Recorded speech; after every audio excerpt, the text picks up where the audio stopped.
It's a Wednesday, Husker247 Daily. I'm Michael Bruntz, joined by Brian Christopherson. The news doesn't stop, Brian. Happy Wednesday to you. Big day for Nebraska basketball tonight back at home. But news of the day, Trae Taylor transferring to Millard South for his senior season.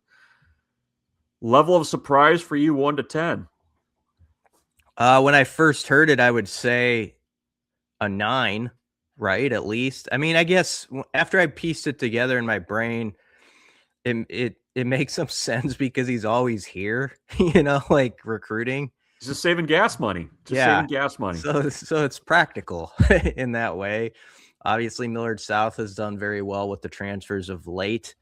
That's going to be fascinating on Thursdays and Friday nights within the metro area and this state, like how the stands fill up to watch him as a Husker QB commit in that role, who's been such a big peer recruiter. But yeah, I mean, it's obviously something that is popping up a little bit more where you'll see a QB maybe position himself closer to the program that he's going to go to college, but it's not something we've seen around here. So it's a new adventure, and we'll probably be out there 6 or 7 times, I'm guessing, in the fall, documenting his play as though he's Nebraska's starting quarterback already.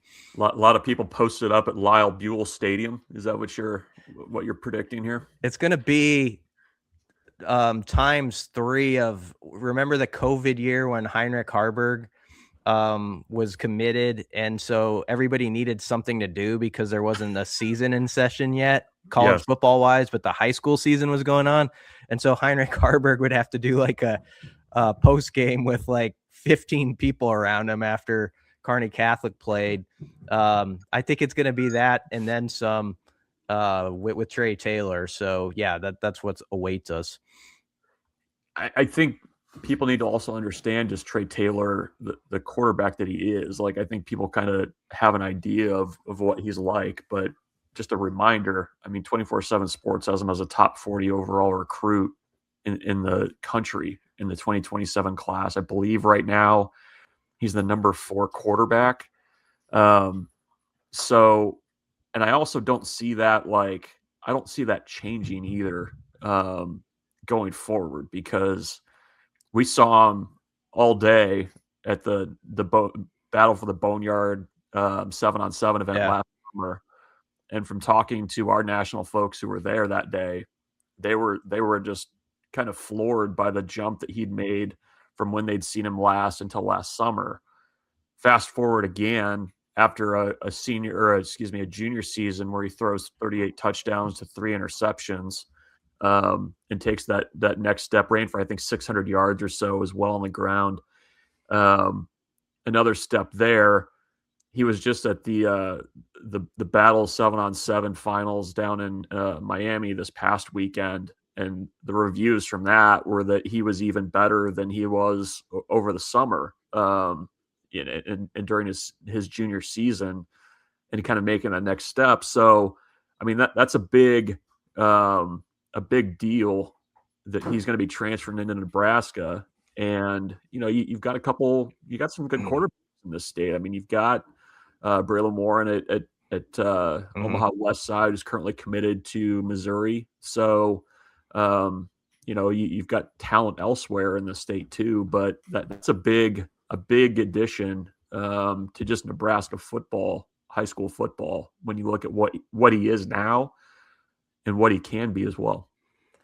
Yeah, he had an outstanding junior season at Carmel Catholic High School in the Chicago area. You went through some of those numbers, but his completion percentage was 81.5 or something like that.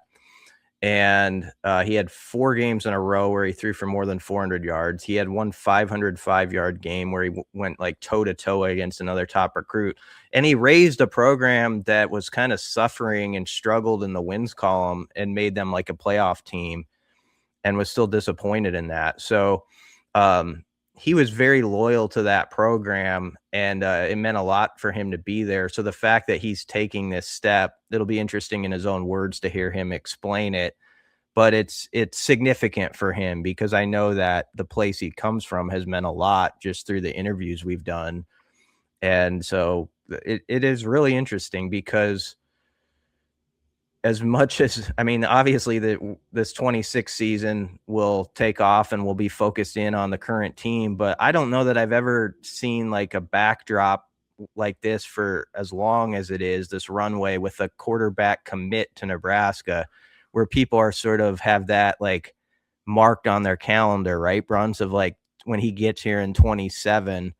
And it's so like we can't overlook this. It's so like tied into the whole rule era and sort of getting this thing right. I mean, that's just a fact of the matter. Like that there's like this like sort of skepticism and like concern right now, like where's it going to go?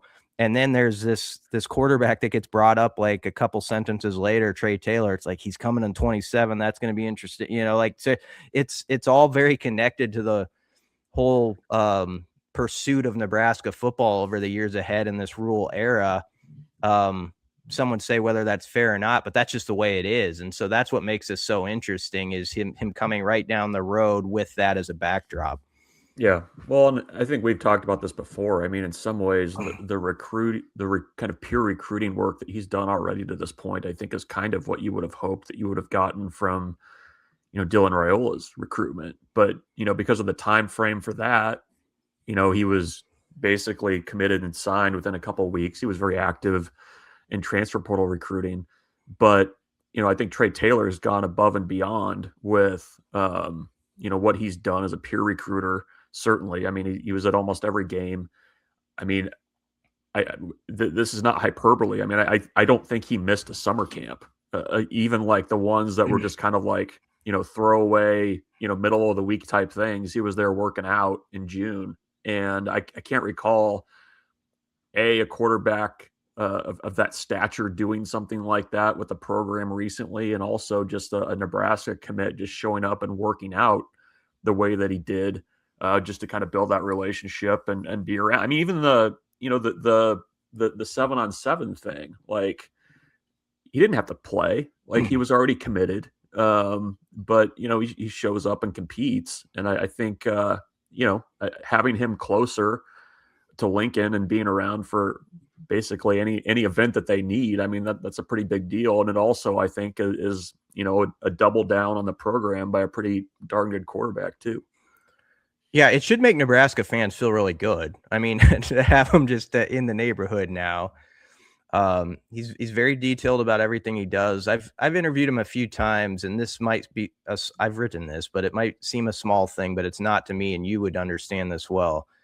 We've had time set up where he's going to call it, say, like 5 p.m. for the interview, and he calls it exactly 5 p.m. And like it's a miracle, Bruntz, if you get a guy to call within an hour sometimes of when he says, or within a day in some cases, and it's to the minute. And so he's just very structured, he seems like, in how he attacks everything about this process. And I guess now people are going to see that more up close, probably, with him at Millard South. So it is quite a development. Let's pivot real quick. Nebraska basketball, after Purdue lost, probably while a lot of you were sleeping, Purdue loses on the road to UCLA on a last-second shot. Nebraska alone atop the Big Ten standings right now. They host Washington for an 8 p.m. game tonight. What are you looking for in that one? Give us a couple keys and we'll get out of here. Yeah. I look for Nebraska they need to be more physical from the outset. They played very well at Northwestern, don't get me wrong, but Hoiberg said this as much. They were outboarded offensively, like 6-1 in the first 20 minutes in Chicago, Evanston. And so they need to come out and set the tone there. Steinbach is a very good freshman for Washington who's averaging a double-double on the year, more than 17 points and 11 boards per game. So they've got to at least kind of keep him in check. And but I think the first 8 minutes or so key here. Can Nebraska jump on Washington early and get that crowd to just like be electric from the jump? Because they're dying to be. Obviously, this fan base is loving this team right now. So you got to set the tone right off the bat and not have one of those sort of slow starts that have kind of crept in more at home than on the road, to be honest. So that's the one thing I'm sort of looking at. But all these games you got to go into with a lot of respect. I saw like some post on our board, like, this is a game where you hope you blow them out, get some other guys in. I never look at Big Ten games that way. I think you got to be prepared for a 40-minute fight. And the thing that I like about this team is I think that's their approach, and there's evidence that's built that that's the way they attack it. So hopefully it's similar tonight, because it only gets tougher in the next 3 weeks. And we've sort of got a conference chase on our hands now, Bruntz, and that can really pick up over the next 2 weeks if Nebraska handles business to a pretty high degree. We do indeed have a chase on our hands. Keep it locked on Husker 24/7 for everything from tonight's game. Brian will have full coverage from Pinnacle Bank Arena. We'll be back with you tomorrow with another Husker 24/7 Daily.